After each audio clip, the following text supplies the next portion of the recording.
So we are ready to listen to Juan Arias' paper. He wrote on the empathetic responsibility we feel toward the dead. So Juan, the floor is all yours. Hello, thank you for having me and thank you for your time. Today we are going to talk about the empathetic responsibility we feel towards the dead. When a person dies, they no longer possess the character that made them that person in the first place. Humans, through reason, can choose their decisions and their purpose in life, and that is why death is so terrifying. They become a shell of what they once were, but they do not lose the personhood that they once had. A person's identity remains even after passing away, even though they lose their ability to reason and become a middle ground between an object and a person. The ability to maintain respect in the eyes of other people does not go away as if they were still living. Essentially, this means that when a person is no longer capable of making decisions for themselves, those responsible for respecting and preserving his or her dignity after death would be in charge of the decisions, taking care of them. As far as choice and reason are concerned, death is a cessation of choice and reason. Defining empathy. Empathy is a hard word to define because, for example, it can be used interchangeably with other words like sympathy in common language. When framed with a certain discipline, its wide range of meaning seems to shrink. Mark Fagino gives the following definition of empathy with an embrace of historically rich and pluralistic conceptualizations of empathy provides insight into the fundamentally relational character of our empathetic experiences, where the moral significance of having empathy for objects, animals, and relations is contingent upon the contexts of our experiences as well as the consequences of our actions. But by adopting and following narrow definitions of empathy, which implicitly ignore historically varied conceptualizations of empathy, we limit our ability to understand the rich, vibrant, and relational nature of this phenomenon, Fagino 2016. In this definition, we can see why we have empathy for the deceased. The relationship with the person created by our experiences together creates moral significance for empathizing with the recently deceased person we were close to. If we stick to how the Oxford Dictionary defines empathy, the word indicates our ability to understand and share the feelings of another. This way of framing empathy works well until we talk about the empathy we feel towards the dead. While empathy involves understanding feelings between two people, it is also possible to feel empathy for other things that are not living people because their personhood is still attached to them. As a result, person-to-person empathy is between two people, but we can also use empathy to understand phenomena that involves objects, animals, and our experiences relating to them. This eliminates the boundaries of empathy, as in Fagano's definition, and explains how experiences and relationships shape empathy, showing empathy is much broader and encompasses a wider range of significance. For example, in 1908, Theodore Lipps coined the term Einfühlung to explain the feelings that artwork prompts in us. Moreover, Maddaloni explains this concept as this feel into is a projection onto some object, the subject assimilating or introjecting into himself the qualities he has projected. The qualities in a subject that are assimilated from an object can never be an exact transcript of the qualities that are inherent in the object. 1961, Maddaloni. This theory highlights the phenomena of transferable feelings one can have towards things that are not necessarily human to human, but are impacted by human emotions enough to feel empathy. Another example that is not artwork is heirlooms and the emotional significance they carry. Heirlooms of someone who passed away could be passed down from generation to generation because of the feeling of attachment. Memorials are a way to commemorate the dead with a gravestone, statue, or plaque, and could be seen as the attachment of a plot of land for the dead. This is why family heirlooms, memorials, and continuing someone's work are treasured. A wedding ring passed down from mother to daughter for generations is more meaningful because it carries the love of past generations. A memorial is a great example of preserving someone's memory and dignity and honoring their life's goal. The perception that a person's memories are kept in their belongings and those belongings becoming heirlooms because of the once felt feelings of the recently deceased person showcases projection empathy. There is no doubt that empathy and attachment work well together, but the essence of a person can go beyond an object being transferred to the person's close relationships. Respecting the dead. At first glance, it is easy to assume that no harm can be done to the dead because they are no longer living. But that is not the case because they are still alive, although incapable of making their own choices. Logically, we do not have to do anything once a person has died, but we are not wired in that way and still take care of them. The world we live in is one where we respect the dead to the point that empathy is built into our legal system to protect this sense of respect. Moreover, we developed traditions and doctrines that are practiced once someone has died in order to ensure a good transition for our loved ones. Humans are able to think ahead to the future and make plans after their death because it is built in our world to have them be respected. Treating people with dignity means that we should be respectful of them and their wishes and their right to choose as persons, even if they are no longer living with us. This is why postmortem contracts should be honored because if not, they disrespect the dead.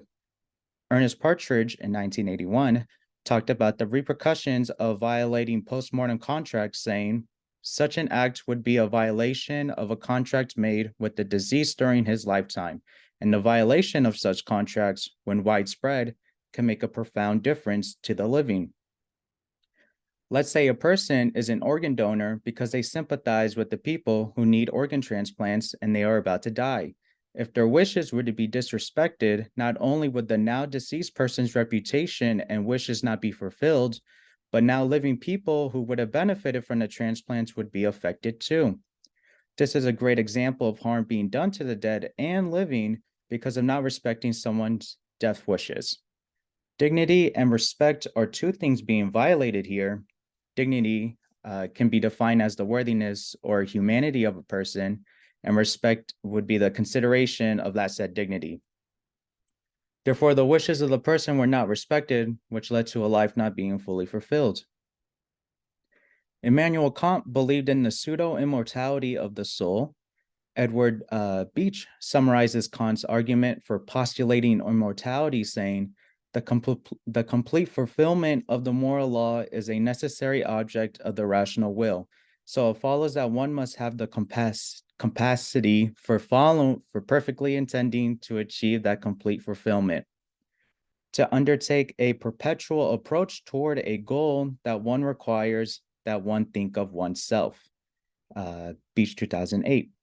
In the last example, the organ donor's life was one of charity and giving because he wanted his life to be one where his organs could save other lives. As a result, it was not a complete fulfillment of the organ donor's life when that did not happen because his will was one of charity and he did not fulfill that will. This act, therefore, did not respect the dead, even though he would still get buried when he died.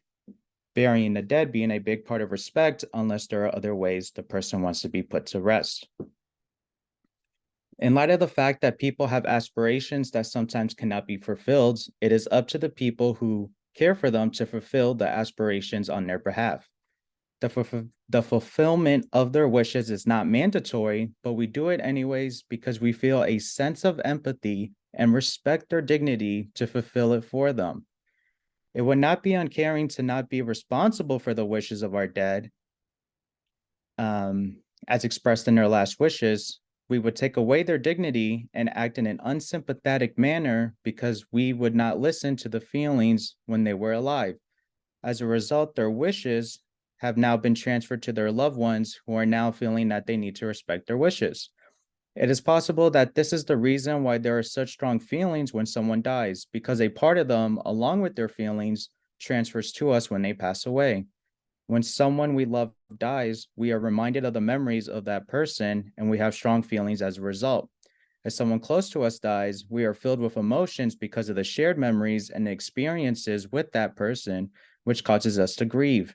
It is totally valid to feel sad about the loss of someone, but what is unusual is what happens to us when someone dies. Death is random and sudden, so often there are cases where someone has a goal or purpose in life that they could not fulfill because they never got around to it and their time ran out. In these cases, we feel responsibility to complete that person's goal for them. It is important for us that when we pass away, our wishes will be respected. So completing a deceased person's wishes is a way of acting morally right. This only happens in close relationships because of our shared care and empathy for each other. I would give you an example. If a close person to you died, but their life goal was to run a marathon and they never found the time to achieve their goal, then most likely you being close to them would feel inspired to take their life's goal and take it upon yourself to run a marathon to honor them. The strong feelings we feel when someone dies can be explained by the empathy we felt when they were still alive. This suggests that humans are connected with each other and in some parts even in death. It is only when you have a close relationship with the deceased that you'll be able to feel the essence of their will forcing you to take action. It is more likely for a person to treat their family, whom they love, differently than strangers.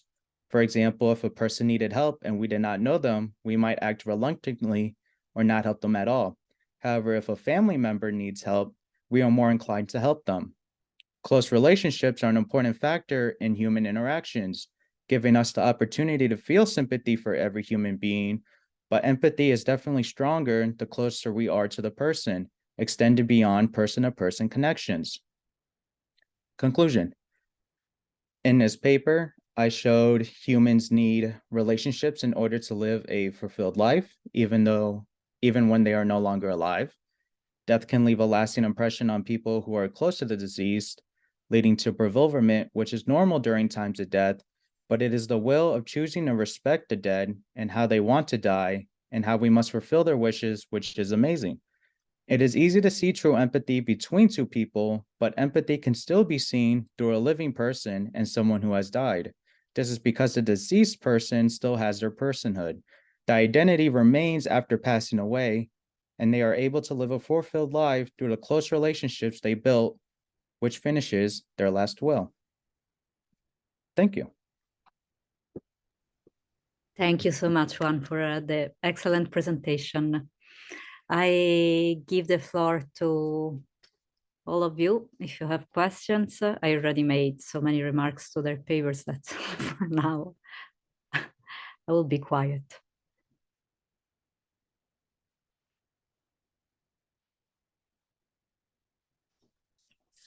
The intuition behind Juan's paper is really so interesting. I mean, feeling empathy toward the dead. It's so accurate and unexpected at the same time.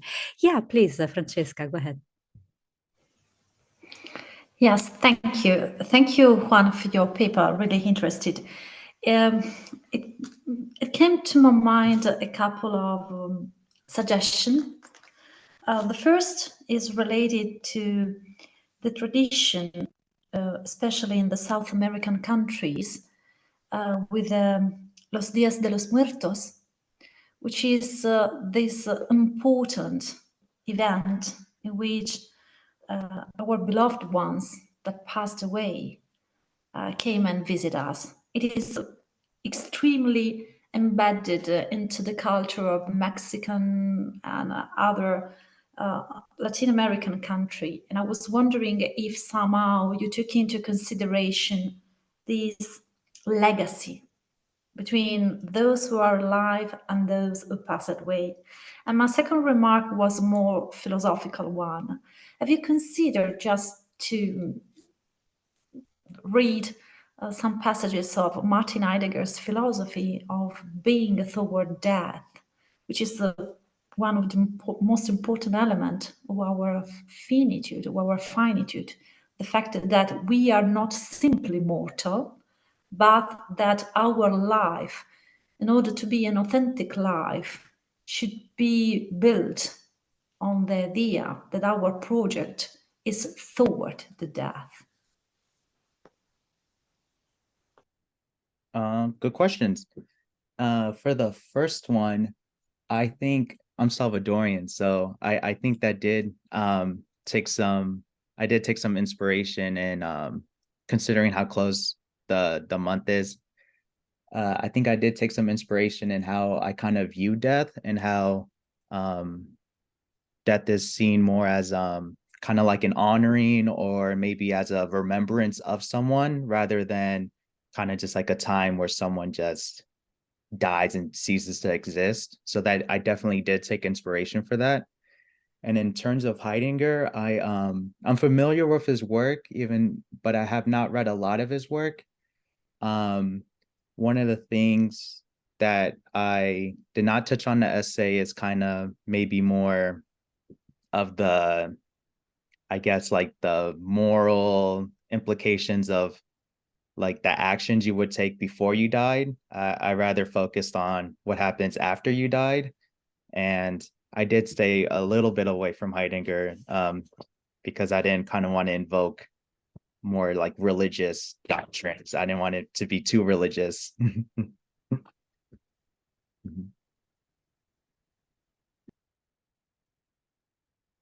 Thank you. Other comments, questions? I have a comment. I didn't realize that, I mean, the definition of empathy is like sharing feelings with someone else. So for me, if someone passed away, I mean, you can have respect for the dead and you can honor their wishes if it's possible. But can you have empathy? Like I always feel like when you feel empathy for someone, like there has to be someone who's alive. Like I don't understand this concept of having empathy for someone who's dead. Like I don't understand it. Yeah, good question. When on the first drafts, it was originally, I considered dead people as objects, and I was kind of making the case for empathy towards objects, but through that, I kind of found that not only are like dead people not per se objects, they hold a little more significance rather than like, like an object could be a toy. I think a dead person's a little more valuable than a toy. But I think it's this kind of weird like phenomena of this person. Technically they are an object, but they still hold all these memories and these experiences you have with them. In our minds, we can't really perceive them as just an object. We kind of still perceive them as the person they once were or the person that they still are. So I think we can have empathy towards people who have passed away because of our experiences with them, and just because we just don't see them as objects, we still see them as the persons they once were. I think maybe that, how do I put this? Like we can empathize with the dead insofar as we treat them as if they're still alive almost, or like kind of like what would he or she have wanted, that type of thing. And in that sense, I think empathy plays a role, but I do see yours point. Yeah, that was a great paper, Juan, and I was thinking of, when you started talking about heirlooms, I was thinking about the idea that I just heard about like 2 minutes ago, Swedish death cleaning, right? Where the idea is that you get rid of as many material possessions as you can, so no one is burdened by them after your death. And I was thinking about this too, because I have, my mom has passed away, and I have a lot of her things, like her personal things, her jewelry. She was a painter. I have all these canvases. I don't know what to do with this stuff, but I was thinking of, thinking that maybe psychoanalysis would be an interesting like side side investigation for this project, because when I find myself empathizing with my mom, or where I, when I picture myself with her paintings and throwing them in a dumpster, like I'm empathizing with my imaginal projection of her, right? I mean, spiritually speaking, I assume she's dead and gone and she's not there, but I'm still having a relationship with, my imaginal projection of my mom, and thinking about how she would feel about me dumping her paintings in a dumpster, which I haven't done yet because I haven't been able to bring myself to do it. But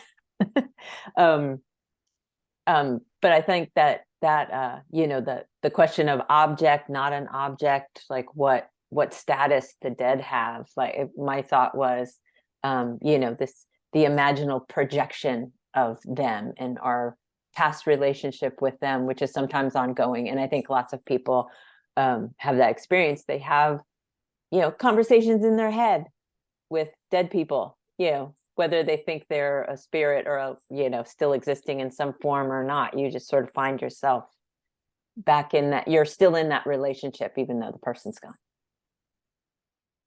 Yeah, I think it's very interesting. There's this, as people, we tend to like personify things. We tend to give things kind of like human attributes. And I think that it goes to show, yeah, like we still do that with people who have passed away. We do personify a lot. Mm-hmm. Catherine, please. Hi, Juan. Thank you for that paper. I was thinking about this distinction too. I at one point was very, very interested in research on grief, and precisely on this question of like what kind of relationship is grief, given that the person is no longer there as a full subjectivity, but also, as I think Jen just said, like alive in our memory in a very particular way that might also involve a kind of projection into the future and a guess of how they would approach the situation. And I'm wondering, there's a piece by Maurice Merleau-Ponty, another phenomenologist, on it's specifically on this question of Einfühlung, or empathy, and he's kind of tarrying with his memory and his encounters with Husserl, especially the kind of memories that he has and the experience he has of Husserl when reading Husserl's work and feeling like really feeling as though he's hearing Husserl speaking to him. And Merleau-Ponty said he's convinced that this is a case of empathy, even though he's speaking about the late Husserl who's no longer around, because precisely what happens when we read the kind of authentic expression of an author or philosopher, someone who really kind of tarried over their thinking in a particular way. But we might also say, even in a kind of journal entry of a late relative or friend, that reading and following along their thought has this weird way of both giving us the other person in a kind of like fully fledged way, and also giving us our experience of that other person, and that it blurs the line between those and we can't quite distinguish. And so I wondered if like Merleau-Ponty might have resources for precisely the kind of ambiguity that you're describing, I think, so nicely, of like kind of an object, kind of a subject, kind of an in-between, where there is a relationship that continues. The person isn't around in a fully fleshed way, so it can't be full subjectivity, but nevertheless, there's still a possibility of a kind of conversation that can awaken new thoughts in us. And so it's more than objecthood for that reason. But I guess the question that I'm leading towards, sorry, is just whether you might admit a similar kind of space of ambiguity between subject object in the experience of empathizing with the dead, not just grieving with them, but empathizing with them. I would say so. I think there is some ambiguity. That, yeah, I would definitely say there is like a distinction between like an object and a subject, especially when it comes to like people, especially. I haven't read his works, but I'll put it on the list. But as of right now, I would say there is quite a distinction.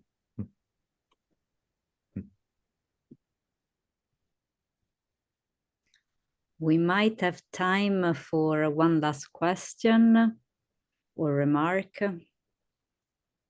His paper is particularly evocative. Yeah. It seems that we understand this topic differently because of our beliefs. So I am aware of the fact that South America has this culture of honoring or celebrating the dead. I don't know how to say it because I don't know a lot about it.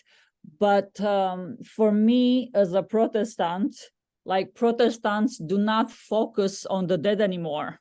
So once you pass away, so no, humans are not objects. So no, humans have never been objects. They are not objects when they're alive, nor when they're dead.